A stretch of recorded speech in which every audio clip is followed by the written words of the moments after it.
इस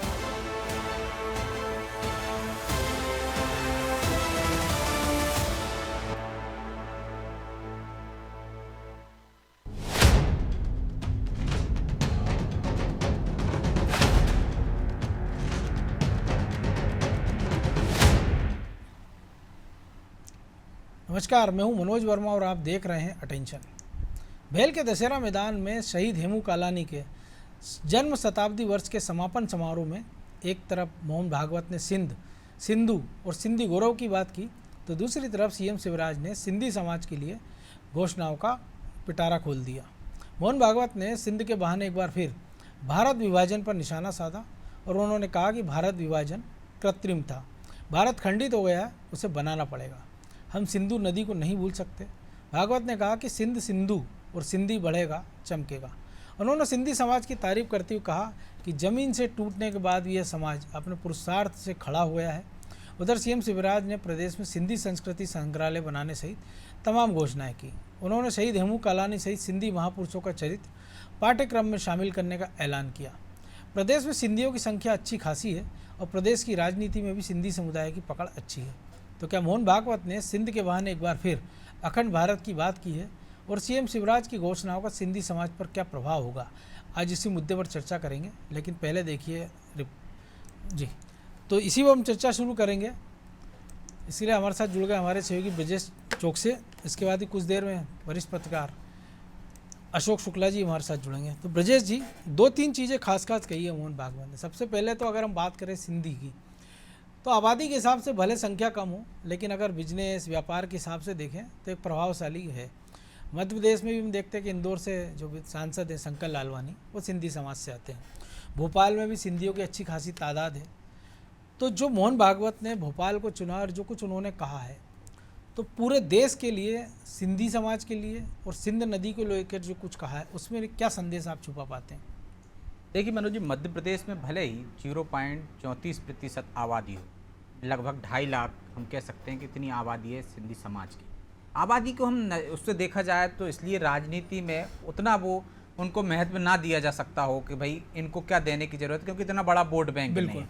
लेकिन जो आपने कहा, ये समुदाय, ये वर्ग जो है ना, जो समाज में और वोटर को भी प्रभावित कर सकता है। मतलब अच्छी खासी संख्या में आपको वो व्यवसायी मिल जाएंगे, उनके यहाँ काम करने वाले मिल जाएंगे। और जिस तरह से हम पाकिस्तान को जोड़ रहे हैं, पाकिस्तान से रिलेशन बता के बात कर रहे हैं, तो सबसे ज़्यादा प्रताड़ित यही वर्ग है जो विभाजन का दंश झेल रहा है। आज तक उन विस्थापन का जहर यदि कोई झेल रहा है, दंश झेल रहा है, तो वो इस समुदाय को हम कह सकते हैं। चाहे आप देखिए उनको वो नागरिकता ना मिली हो, लगातार उनकी मांग रही हो। तो ये जो समुदाय है जो प्रभाव डाल सकता है खासकर वोटर को, और जो सबसे ज़्यादा उपेक्षित भी रहा है अब तक, तो और उसका जुड़ाव भी हम देख रहे हैं किससे रहा है, बीजेपी से ज़्यादा जुड़ाव। इसकी वजह ही ये रही है कि इतने सालों में उनको वो सब कुछ मिल जाना चाहिए था जो मिला नहीं है। बिल्कुल, जो वहाँ से विस्थापित आए थे, खासकर उनकी बात हम कर रहे हैं। तो ये जो वोट बैंक भले ही ना हो, लेकिन आप देखिए उनके दर्द को एक तरह से मोहन भागवत ने को समझने की कोशिश की और उस दर्द को एक तरह से एक मैसेज देने की कोशिश की कि देखिए अखंड भारत की जो बात की है, जो दंश आप लोगों ने झेला है, जो सिंधु नदी की बात उन्होंने की है, तो आप उसके माध्यम से एक पूरे वोट बैंक को, एक पूरे समुदाय को साधने की काम कर रहे हैं। सिर्फ सिंधियों की बात मत करिए आप, सिंधी समुदाय की बात मत करिए आप। वो जो ये चाहते हैं कि अखंड भारत होना चाहिए, जिसकी हिमायत करते हैं, जिसकी पैरवी करते हैं, और जिनको ये महसूस होता है कि एक तरह से बंटवारे ने बहुत कुछ छीन लिया है, उस वर्ग के साथ साथ उस पूरे वर्ग को एक संदेश देने की कोशिश की गई है कि आपकी भी ख्याल रखेंगे और आपका जो दर्द है उसको भी सरकार महसूस कर रही है। अखंड भारत की जो बात करेगी वैसे ही चमकेगा, और जिसका विभाजन किया था वो भी शायद उस समय नहीं समझे। ये बात भी मोहन भागवत ने कही है कि उनको नहीं पता था कि वो क्या कर रहे हैं, और ये जो एक सपना है, इस सपने को पूरे करने की दिशा में, और उसके साथ साथ जिस तरह से मुख्यमंत्री शिवराज सिंह चौहान ने एक के बाद एक घोषणा की है इस समुदाय के लिए। अब तक ये कहा जाता है कि चलिए महिलाओं को साध रहे हैं, ये कहा जाता है कि उस वर्ग को, आदिवासी वर्ग को, जो बड़ा वोट बैंक है, उस वोट बैंक को साधने की कोशिश की जा रही है। लेकिन इस पूरे जो घोषणाएं की गई हैं, चाहे हेमू कालानी की बात हो, चाहे अन्य जो सिंधु दर्शन के लिए अनुदान की बात हो, तो आप देखिए कि उस वर्ग पर भी यदि ये जो कहा जाता है कि हम सिर्फ वोट बैंक नहीं देखा, सबका साथ सबके विकास की यदि बात करती है पार्टी, तो यदि देखें तो ये वोट बैंक के नजरिए से घोषणाएं नहीं हो। यदि आप कहते हो कि आदिवासियों के लिए उन्होंने की है, SC ST के लिए की है, अनुसूचित जनजाति के लिए की है, तो बाकी तमाम वर्गों के वोट बैंक की संख्या बड़ी है। लेकिन यदि इस वर्ग की वोट बैंक की संख्या कम है तब भी उतना तवज्जो मिल रही है, तो इसका मतलब है कि आप सिर्फ वोट बैंक नहीं देख रहे हैं, सबको साथ लेने की बात कर रहे हैं, सबके विकास की बात कर रहे हैं, सबके दुख दूर करने की बात कर रहे हैं। तो ये एक मैसेज देने का काम भी है मनोज। बिल्कुल। तो शुक्ला जी, मैसेज उसमें और क्या छुपा है? क्योंकि अगर मोहन भागवत कह रहे हैं तो इसका मतलब है उसके कुछ मायने होते हैं। और अगर वो इस विभाजन को कृत्रिम मानते हैं कि नकली विभाजन था ये, उन्होंने कहा कि आप उस भारत से इस भारत में आए हो, बस इतना सा अंतर है। तो जो पीओके को लेके सुगबुगाहटें चलती नज़र आ रही हैं, तमाम सारी जो घटनाएं हम देख रहे हैं, तमाम सारे बयान, तो अगर मोहन भागवत कुछ कह रहे हैं तो भविष्य में कोई संदेश छुपा है उसमें? बिल्कुल छुपा है। और आप ये देख रहे होंगे कि आरएसएस का जो एजेंडा था वो मोदी सरकार उसको धीरे धीरे लागू कर रही है। 3 तलाक का मामला हो या धारा 370 की समाप्ति की बात हो, और जैसा भी आपने भी जिक्र किया कि अखंड कॉमन भारत सिविल की कोड, बात, राम मंदिर, मतलब कुल मिलाकर आरएसएस का जो भी एजेंडा था, वो राष्ट्रीय एजेंडा आप उसको कह सकते हैं या अखंड भारत का एजेंडा कह सकते हैं, उसको कोई भी नाम दे सकते हैं आप। तो कुल मिला के आरएसएस की ये चिंता थी कि भारत का जो विभाजन हुआ है वो उचित नहीं था। आरएसएस कभी उसके पक्ष में नहीं रही, और कहीं आरएसएस की जो एक इच्छा है वो अखंड भारत उसी तरह से देखने की है जैसे सिंधु घाटी सभ्यता के समय कभी ये भारत पूरा जो विशाल एक राष्ट्र होता था उस तरह से। हालांकि वो मुमकिन होगा नहीं होगा ये तो भविष्य की बातें हैं, लेकिन मोहन भागवत जी का जो संदेश है वो बहुत साफ है। और एक चीज मैं आपसे थोड़ा सा लीक से हटके एक बताना चाहूंगा आपको कि पाकिस्तान का जो सबसे बड़ा नुकसान हुआ है वहां से जो सिंधी समाज को पलायन करना पड़ा। आज अगर सिंधी समाज वहां पर होता पाकिस्तान में तो जो उसकी आर्थिक बदहाली है कम से कम वो ना हो रही होती। और अभी भी अगर पाकिस्तानियों की समझ में आ जाए कि समाज को अगर वो इज्जत देंगे, जैसे भारत में उनको इज्जत मिली, भारत ने विस्थापित सिंधु को बसाया और उनके लिए तमाम योजनाएं की, आज उसका स्थिति देखिए कि इनकी जो व्यापारिक कुशलता थी वो तो गजब की है।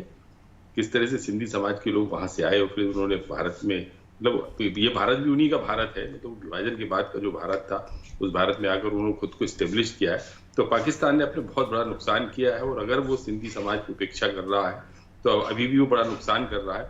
और मुझे लगता है कि जो आरएसएस से चीफ हैं मोहन भागवत जी, वो सिंधी समाज की दोनों तरह की उपयोगिता को समझते हैं, उनका जो आर्थिक कौशल है उसको भी वो समझते हैं, और उनकी जो एक राजनीतिक उपयोगिता है उसको भी समझते हैं। हालांकि ये दुर्भाग्य है कि आडवाणी जी आज हाशिए पर है, ये कह लीजिए कि काफी उम्रदराज हो गए हैं, और अब जो है भारतीय जनता पार्टी में कोई बड़ा सिंधी नेता के नाम। लेकिन शुक्ला जी आज हाशिए पर है ना, एक समय तो ऐसा था कि वो पार्टी के सबसे शीर्ष नेता थे। और उम्र का भी एक तकाजा जो आप भी कह रहे हैं, तो इस उम्र में संभव ही नहीं है कि सक्रिय राजनीति में। नहीं, बिल्कुल ठीक कह रहे हैं आप कि अब वो उम्रदराज नेता है, लेकिन जो कुछ भी है, जो सिंधी समाज की जो राजनीतिक उपयोगिता है वो भारतीय जनता पार्टी उसको अच्छी तरह से समझती है। और एक और तथ्य है कि सिंधी समाज लंबे समय से जो है वो बीजेपी के साथ में है, आडवाणी जी के साथ में है। आडवाणी जी ने भी विभाजन का दर्द भोगा था और वो इस बात को समझते थे। और एक जो आक्रोश था, जो एक खास कम्युनिटी जिसने देश का विभाजन कराया था उसके खिलाफ जो एक आक्रोश था, तो सिंधी समाज जो है वो ये देखता था कि इस आक्रोश की भरपाई हम कहाँ कर सकते हैं, तो वो कहीं बीजेपी के आसपास बना था। और आज भी उसको जो है बीजेपी अपने साथ ही रखकर चल रही है, ये बहुत महत्वपूर्ण बात है। तो ब्रजेश जी साथ लेके चल रही, तो एक और संदेश भी छुपा है कि भले हम देख रहे हैं कि अगर शंकर लालवानी इंदौर से सांसद है तो इतनी बड़ी संख्या नहीं इंदौर में सिंधियों की, और भोपाल में हम देखते हैं कि कांग्रेस से सिंधी उम्मीदवार उतरा हुजूर से, लेकिन उसको सिंधियों ने नकार दिया और बीजेपी उम्मीदवार को जिता दिया। तो ये बताता है कि जो सिंधियों का भरोसा है वो बीजेपी के साथ कितना प्रगाढ़ है। लेकिन क्या है, बाकी देश के सिंधियों के साथ साथ बाकी जो कम्युनिटी हैं, जो छोटे छोटे तबके हैं जिनके बारे में हम कहा जाता है कि वो कभी उनको अछूत मानती है राजनीतिक दल, तो उनके लिए भी इसमें एक मैसेज छिपा है कि हम आपका संख्या बल नहीं देख रहे हैं, हम आपको वोट बैंक की ताकत के हिसाब से नहीं तोलेंगे, हम आपको ये देखेंगे कि अगर आप हमारे देश में आपके साथ थोड़ा भी अन्याय हो रहा है, थोड़ा भी भेदभाव है, तो हम आपके साथ खड़े हैं, आप हमारे साथ चलिए या हम आपके साथ चलेंगे। देखिए मनोज जी, जो मैंने पहले भी कहा है कि मध्य प्रदेश की आबादी देखें या हम देश की आबादी देखें, तो देश की आबादी के हिसाब से हम देखते हैं तो 80 से 90 लाख आबादी है बिल्कुल सिंधियों की। तो आप देखिए कि आबादी के हिसाब से उनको उतना महत्व नहीं मिला है, क्योंकि वो वोट बैंक के रूप में नहीं, और उनका झुकाव हमेशा हमने देखा है कि बीजेपी की तरफ ज़्यादा रहा है। इसकी वजह भी ये रही है कि बीजेपी वो बात करती है जो विभाजन के बाद से जो दंश झेला है उसने, जिस समाज ने उनके दर्द को समझती है और वो बात करती रही है, शायद मुझे लगता है उनकी मांगें को रही है, इसलिए झुकाव उनकी तरफ ज़्यादा रहा है। आप देखिए कि भले ही उनकी आबादी कम हो, लेकिन देश के विकास के मामले में, व्यवसाय के मामले में वो अग्रणी है। तो आप देखिए कि उस समाज से ने यदि आपका सपोर्ट कर रहा है तो वो सिर्फ वो अपना वर्ग का ही सपोर्ट नहीं कर रहा है, वो आपका वोटर है, जो आप उस लोगों को प्रभावित, जो उससे जुड़ा हुआ वोट बैंक है, वो आपके पाले में ला सकता है। आप देखिए यही वजह रही कि आप देखिए आबादी बहुत कम थी, लेकिन बीजेपी में लाल कृष्ण आडवाणी सबसे शीर्ष नेता थे। आडवाणी जी, अटल जी 2 बड़े नेता थे। अब हो सकता है ये भी एक वजह रही हो, साथ साथ देश के भी बड़े नेता माने जाते हैं। तो आप देखिए जो झुकाव हो सकता है ये भी एक वजह रही हो उनकी। लेकिन इस समाज के साथ, जो चाहे वो अल्पसंख्यक, भाषाई अल्पसंख्यक के रूप में देखा जा सकता है, जिन्होंने डिमांड भी की है, राजस्थान और गुजरात ने उनको दिया भी है ये अधिकार, देखिएगा आप उनकी डिमांड पर कि उनको भाषाई अल्पसंख्यक का दर्जा दे दिया जाए। 2 राज्यों में मिल भी चुका है, बाकी राज्यों में नहीं मिला है। हम देखते हैं कि जब भी सरकारें बदलती हैं, जब भी हम बैरागढ़ में एक बड़ी आबादी रहती है समुदाय की, वो हमेशा मांग करती है कि अभी तक उनको कई लोगों को ये नागरिकता नहीं मिली है देश की। बिल्कुल। तो आप देखिए जो बड़ी समस्याएं हैं उनको सरकार को गंभीरता से लेना चाहिए, और मुझे लगता है उस दिशा में नरेंद्र मोदी सरकार बढ़ रही है कि जो वहाँ पे अल्पसंख्यक है पाकिस्तान में, यदि वो वहाँ पे प्रताड़ित है, वहाँ से पलायन करके हिंदुस्तान में आएगा तो खबरें आई रही, कल ही पाकिस्तान में एक बड़ा प्रदर्शन किया हिंदुओं ने। 22 लाख की आबादी बची, 1%, लगभग 16% थे आज़ादी के समय। तो ये जो एक आबादी है जो सबसे ज़्यादा प्रताड़ित रही है, पलायन करके उनको आना पड़ा घर द्वार छोड़कर, उनको, और जो वहाँ रह गए हैं उनको भी बाकायदा सरकार ने अब कह दिया है कि आएंगे आप तो आपको नागरिकता दे दी जाएगी। तो उनकी जो चिंता है वो एक पार्टी ने की है। जो आपने कहा है कि आबादी बड़ी संख्या में है बैरागढ़ में, फिर भी हम देखते हैं कि वो एक गैर सिंधी को जिता देते हैं। तो अब हम उनको गैर सिंधी के हिसाब से भले ही देख रहे हों कि वो जिता देते हैं, लेकिन हमने देखा है कि वो घुल मिल गए हैं। वो अब अपने आप को सिंधी के समुदाय के हिसाब से नहीं देखते, वो आपके समाज में मिल गए हैं, वो आपको हिंदू मानते हैं। तो ये जो वो जरूरी नहीं है कि यदि किसी पार्टी ने उनको सिंधी समुदाय को खड़ा किया तो वो उसी को जिताएं, गैर सिंधी को भी नहीं, क्योंकि जात पात की इतनी प्रबल भावना हमारे देश में, और उसके लिए करारा तमाचा है एक तरह से। निश्चित तौर पर करारा तमाचा तो है ही मनोज जी। और जात पात तो जिस तरह से बढ़ रहा था, और हमने देखा है कि फिर बाद में घटाव भी देखना शहरी क्षेत्रों में देखते हैं, लेकिन कुछ क्षेत्र ऐसे भी हैं, यदि हम कुछ राज्यों की बात कर लें तो वहाँ ज़्यादा इसका है। मध्य प्रदेश वैसा रहा नहीं है शुरू से कि यहाँ जात पात ज़्यादा रही। कुछ बेल्ट छोड़ दिया जाए, चाहे वो बिंद की बात कर ली जाए, चाहे हम ग्वालियर चंबल की बात कर ली जाए, जो उत्तर प्रदेश से लगी बेल्ट है। बाकी के मध्य प्रदेश में जातिगत आधार पर कभी मतदान नहीं हुआ। जातिगत आधार पर आज की तारीख में भले ही आपको टिकट मिलने लगे हों, उम्मीदवार आप राजनीतिक दल इस आधार पर देने लगे हों कि फला जाति का वोट बैंक यहाँ पे ज़्यादा है, इस समुदाय की को नेतृत्व दिया जाना चाहिए, लेकिन इसके बावजूद भी हमने देखा है कि वैसा लोगों में मानसिकता नहीं है कि जिस जाति का खड़ा हुआ वो, कम से कम मध्य प्रदेश में तो ये हालात बहुत अच्छे हैं। सरताज सिंह हमारे सामने सबसे बड़ा उदाहरण है, गुरुचरण सिंह बड़ा उदाहरण है कि देखिए आप होशंगाबाद में जाएँ, चाहे हम विदिशा में जाएँ, सरदारों की संख्या बहुत कम है। लेकिन आप शंकर लालवानी जी को देख लीजिए, आप यदि इंदौर में कितनी संख्या है, लेकिन बावजूद जीत रहे हैं ना। एक पार्टी पर भरोसा है और जात पात से हटकर वोट दिया जाता है, तो मुझे लगता है वो अच्छी परंपरा है लोकतंत्र के लिए, तो कम से कम स्वच्छ परंपरा है। और ऐसा होना भी चाहिए कि जाति आधार पर कम से कम सियासत ना हो, जो अच्छा उम्मीदवार हो उसको चुना जाना चाहिए। और ये परंपरा जितनी प्रबल होगी उतना लोकतंत्र मजबूत होगा। बिल्कुल। तो एक और मैसेज है शुक्ला जी, दुनिया भर के सिंधी समारोह में शिरकत की उन्होंने, लगभग 80,000 लोग पहुंचे थे। तो संघ जो अपनी शाखाओं का विस्तार कर रहा है देश में भी और देश के बाहर भी, और जो सिंधी आए हैं वो लगभग संपन्न थे अपने अपने, उनका बड़ा एक प्रभाव क्षेत्र है जो विदेश में रह रहे हैं खासतौर से। तो वहाँ जो संघ का प्रभाव बढ़ाने में वो एक तरह से मदद करेंगे प्रकांतर में। बिल्कुल करेंगे। और मैं आपसे बता दूं कि ये जो आरएसएस की विचारधारा है या आरएसएस के जो तौर तरीके हैं, और ये कह लीजिए जो विशुद्ध हिंदू तौर तरीके हैं, चोटी रखना, जनेऊ पहनना, तिलक लगाना, पूजा पाठ करना, हिंदू देवी दर, तो सिंधी जो थे तो वो सिंध प्रांत के थे, इसलिए वो सिंधी कहलाए। बाकी वो हम भारतीयों से, हम हिंदुओं से किसी भी तरह से अलग थोड़ी ना थे। वो ठीक है कि वो एक ऐसे इलाके में थे जहाँ पे मुस्लिम बहुल इलाका था, या बाद में पाकिस्तान बन गया, वहाँ पे एक बड़ी मुस्लिम आबादी हो गई और सिंधी जो है अल्पसंख्यक हो गए। ये हमारे ही भाई बंद हैं। और अब तो जो हिंदुस्तान में जो सिंधी पैदा हो रहे हैं, जिनका जन्म हिंदुस्तान, उनमें आप कोई अंतर नहीं देखेंगे। आप उनको भाषाई अंतर में, पहले तो सिंधियों की गलत पहचान दिखती थी, उनका व्यक्तित्व ये बता देता था कि ये सिंधी समाज से हैं। लेकिन अब आप बताइए, आपको ये अंतर कहीं दिखता है क्या? अब नहीं दिखता है। तो ये अंतर जब समाप्त हो गया है तो आप ये समझिए कि जो सिंधी समाज के लोग हैं वो आरएसएस के साथ में हैं, और विदेशों में भी निश्चित तौर पर जो है इसकी गूंज आपको सुनाई देगी। आरएसएस का जो विस्तार हो रहा है, भारतीय जनता पार्टी का विस्तार तो बहुत जबरदस्त तरीके से हुआ है, पूरे विश्व की सबसे बड़ी पार्टी है, इसके करोड़ों कार्यकर्ता है, और अब आरएसएस का भी विस्तार आपको देखने को मिलेगा। हो सकता है कि कुछ समय बाद आपको ये भी सुनाई बहुत देगी। पहले हमने तो देखा मध्य भारत में उत्तम चंद इसरानी एक प्रभावशाली नेता रहे हैं, भोपाल में रहते थे और संघ के। जी जी जी जी। तो सिंधी समाज की एक बड़ी भूमिका होगी किसी की भी विस्तार में, आर्थिक विस्तार में तो उनकी है। जो देश के अंदर आप आर्थिक गतिविधियां देख रहे हैं, जो व्यापारिक गतिविधियां देख रहे हैं, उसके विस्तार में तो उनकी भूमिका है ही है। और आरएसएस की भी जो अगर विस्तार की कहीं चर्चा है तो उसमें सिंधी समाज की महत्वपूर्ण भूमिका हो सकती है। और इसी को ध्यान में रखते हुए जो एक बड़ा सम्मेलन आपके भोपाल में हुआ है, और हेमू कालानी जी को याद करते हुए किस तरीके से जो मोहन भागवत जी ने जो कुछ संबोधन किया वो बहुत महत्वपूर्ण है।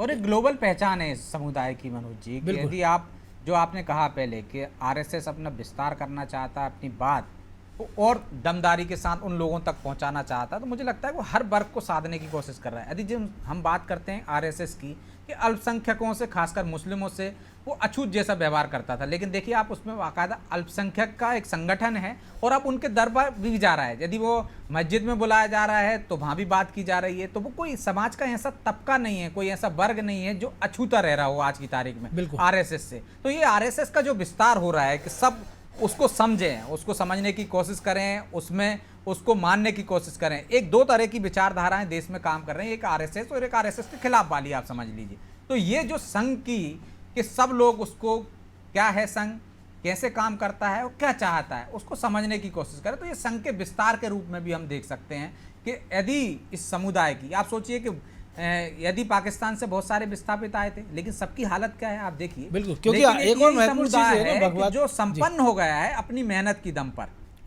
तो एक और चीज़ है ना ब्रजेश जी, क्योंकि अभी तक एक आम धारणा है बहुत सारे लोगों के बीच कि सिंधी मतलब वो लोग हैं जो विभाजन के बाद हिंदुस्तान में आए हैं, जबकि ये भूल जाते हैं अगर शहीद हेमू कालानी का शहादत दिवस हम शताब्दी समारोह मना रहे हैं तो 1923 के आसपास उन्होंने अपना बलिदान दिया था।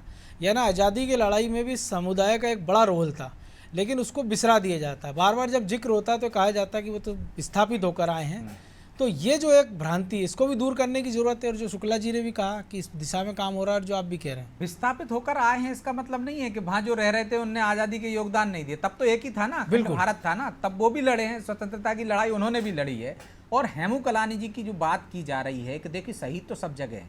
इससे पहले जो बीजेपी कहती है हमेशा कि बाकी के लोगों की शहादत को बिसरा दिया गया है, एक परिवार और एक कुछ लोगों को ही ऐसा दिखाया जाता है कि बाकियों को उतना सम्मान नहीं मिला, उतना सम्मान नहीं मिला। तो देखिए हर वर्ग को वो सम्मान मिल रहा है, चाहे हम बात कर रहे हैं कि आदिवासी समुदाय से जो शहीद रहे हैं, नायक रहे हैं, हर वर्ग से, चाहे वो सिंधी समुदाय की बात कर रहे हैं, सबको उतना सम्मान देने की कोशिश कर रही है सरकार। और उसके पीछे भी मकसद है मनोज, ये जताने की कि एक परिवार ने ही आज़ादी नहीं दिलाई। जो कहते हैं कि हमने आज़ादी दिलाई है, इनका तो अंगूठा भी नहीं कटा है। तो बाकी के लोग जो शहीद बिसरा दिए गए थे, जो भूले बिसरे थे, जिन्हें गुम कर दिया था इतिहास के पन्नों से, उनको सामने लाकर उनको वो सम्मान दिया जा रहा है, ताकि वो वर्ग भी समझे और वो वर्ग भी गर्व महसूस करे कि आज़ादी में तो हमारे पूर्वजों ने भी योगदान दिया है ना। तो आपका जुड़ाव किससे होगा? आपका जुड़ाव उनसे होगा जो आपके पूर्वजों को सम्मान दे रहे हैं, जो कह रहे हैं कि आपने भी आज़ादी की लड़ाई लड़ी है, इन्होंने ही नहीं लड़ी है, हमने ही नहीं लड़ी है, आपने भी लड़ी है, सबका योगदान है। तब जब आपको सबका योगदान होगा तो सब में राष्ट्र भावना पैदा होगी, सबकी राष्ट्रभक्ति पर आप सवाल नहीं उठा सकते हो कि सबके पूर्वजों ने लड़ाई लड़ी है। तो ये जो एक भावना जो जागृत करने के पीछे है, वो जुड़ाव भी पैदा करती है मनोज। यदि आज आप में भावना प्रकट कर देंगे वो कि हाँ, आदिवासी समुदाय के आज तक इन नायकों को किसी ने वो सम्मान नहीं दिया, हमने दिया, इन्होंने आज़ादी का, उनका इतिहास लोगों को पढ़ाया जाएगा, तब लोग कहेंगे नहीं, ये भी उनका भी सम्मान उतना ही बराबर है ना। अब आप अभी क्या माना जाता है कि चलो सिंध प्रांत से विस्थापित होकर आए हैं वो लोग, वो वहां गए, उनका कोई योगदान नहीं है। जब हेमू कालानी की बात की जाएगी कि उन्होंने भी, तो उनके साथ भी वही सम्मान मिलेगा ना। ऐसे अनगिनत लोग होंगे जिनके बारे में, इतिहास के बारे में हम पढ़ेंगे। लेकिन एक और चीज़ है शुक्ला जी, जो महत्वपूर्ण बात होकर कही मोहन भागवत ने, कि हम पाकिस्तान पर आक्रमण नहीं चाहते हैं, लेकिन हम उसे भूले भी नहीं है। नहीं, बहुत महत्वपूर्ण बात है। और ये देखिए कि दुष्ट दया का पात्र नहीं होता है, सबसे महत्वपूर्ण बात ये भी आरएसएस ने कभी कहा था। और मैं संदर्भ तो याद नहीं मुझे कि किस संदर्भ में बात कही थी, लेकिन आरएसएस के प्रमुख ने कहा था कि दुष्ट दया का पात्र नहीं होता। तो मुझे लगता है कि पाकिस्तान को कोई सज्जन व्यक्ति का दर्जा तो प्राप्त नहीं है, दुष्ट है। ये दया कब तक भारत इस पे ये दया करता रहेगा कि हमारे पड़ोस में बसा रहे। ये बलूचियों को, जो बलूचिस्तान भी हमारा ही हिस्सा था और सिंध भी हमारा ही हिस्सा था, पंजाब वैसे भी तो पूरा हमारा है, पाकिस्तानी और हिस्सा था। 1971 ईरान तक हम तो बांग्लादेश- पर्शिया, ईरान तक हम थे, हाँ वही तो मैं कह रहा हूँ। तो अफगानिस्तान। इसको कब तक हम लोग बर्दाश्त करेंगे, ये बहुत महत्वपूर्ण है। और ये ठीक है, उन्होंने कहा कि हम आक्रमण नहीं करना चाहते, तो उसकी स्थिति तो खुद ऐसी होती जा रही है कि वहां तो पाकिस्तान के जो मुस्लिम है वो भी कह रहे हैं कि काश नहीं, हम ये भी हो हिंदुस्तान सकता है में क्योंकि होते तो पहले बेहतर उनके स्थिति एक होती। बड़े पदाधिकारी ने कहा था कि पाकिस्तान के जो हालात हैं, ऐसी हालात में भारत को उनको गेहूं देना चाहिए, जिसकी बड़ी आलोचना थी। तो मुझे लगता है शायद उस इशारों में उन्होंने संकेत दे दिया है कि पाकिस्तान के बारे में संघ प्रमुख या संघ की क्या राय है। देखिए, बिना संघ की सहमति के कोई बड़े फैसले होंगे नहीं। फिलहाल जो ये सरकार है, मोदी सरकार है, वो संघ के ही एजेंडे को लागू कर रही है। और वो उसको ये कह लीजिए कि राष्ट्र का जो एजेंडा है, देश का एजेंडा है, इसको ना तो आरएसएस का एजेंडा कहा जाए और ना मोदी जी का एजेंडा कहा जाए। ये जो राष्ट्रीय एजेंडा है, उस एजेंडे को लागू कर रहे हैं और उसमें अखंड भारत की एक कल्पना जो है वो भी देर सवेर साकार होगी। आरएसएस बनी रहे और सरकार बनी रहे, तो वो दिन दूर नहीं है जब हम लोग अखंड भारत का सपना पूरा कर सकेंगे। तो ब्रजेश जी, धीरे धीरे जिस प्रकार से एक तरह से अगर आबादी के हिसाब से हम अल्पसंख्यक मान लें उनको, और पसमानदा मुस्लिमों की बात हो रही है, अब सिंधियों की बात हो रही है, तो 2024 की भी रणनीति में ध्यान में रखते हो सकता है कि मध्य प्रदेश से एक मैसेज संघ प्रमुख ने दिया। निश्चित तौर पर मनोज जी, यदि वृहद रूप से हम देखा जाए तो 6.5% आबादी है। यदि 1% भी आप वोट बैंक बढ़ाना चाह रहे हो तो बाकी सब वर्गों को साधने के बाद तो आप 6.5% को कैसे भूल सकते हो। बिल्कुल। यदि बड़े स्तर पर देखा जाए, यदि मध्य प्रदेशों राज्यों के हिसाब से देखा जाए तो कहीं आबादी ज़्यादा है, कहीं कम है, लेकिन यदि पूरे देश के स्तर पर देखी जाए तो 6.5 महत्वपूर्ण रखती है। 1% आबादी, 1% वोट बैंक बढ़ जाने से आपका सरकारें बदल जाती हैं, गिर जाती हैं। हिमाचल उदाहरण है हमारे सामने, उदाहरण है। यदि 6.5% यदि हम देखें, यदि एक पार्टी के पाले में आ जाता है तो आप देखिए आधा भी आ जाता है तो बड़ी आधा भी संख्या आ जाता है तो बड़ी संख्या है। तो क्यों नहीं इस हिसाब से सोचा जाए। तो ये सब लोगों पर साधने की, चाहे वो पसमानदा मुसलमान हो, चाहे जो अल्पसंख्यक हैं जिनको आज तक वोट बैंक नहीं, कहते हैं ना बूंद बूंद से घड़ा भर जाता है, तो वो बूंद बूंद मुझे लगता है कि इकट्ठा करने की कोशिश कर रही है बीजेपी की। जिन लोगों को आपने साइड किनारे कर दिया, जिनको कोई ध्यान नहीं देता, जिनको वोट बैंक की नज़र से नहीं देखा जाता। आप अल्पसंख्यकों को देखते हो, मुस्लिमों को वोट बैंक की तरफ से देखते हो, तो आप देखिए कांग्रेस के नेताओं के तमाम जो उस वोट बैंक को हासिल करना चाहते हैं उनके वक्तव्य कैसे आते हैं, लेकिन इस वर्ग के लिए नहीं आते हैं कि उनकी वो कब से आज़ादी के बाद से जब विस्थापित हुए तब से लड़ाई लड़ रहे हैं अपने। बल्कि सीएए जब लागू किया गया तो उस पर भी तमाम सारे सवाल उठाए गए। बहरहाल अब समय की कमी है, इसलिए चर्चा को विराम देना होगा। बहुत धन्यवाद शुक्ला जी आपका। तो निश्चित तौर पर मोहन भागवत या संघ प्रमुख जब बोलते हैं तो उसमें एक संदेश छुपा होता है, और अब जब भोपाल से जो संदेश मोहन भागवत ने दिया है वो प्रकांतर में उसके क्या निहितार्थ उसके निकाले जाएंगे, या ये बात कहाँ तक निकलेगी, कहाँ तक दूर तलक जाएगी, इस पर भी हमारी नज़र होगी। अटेंशन में फिलहाल इतना ही, मुझे दीजिए इजाज़त और आप देखते रहिए अनादि टीवी। नमस्कार।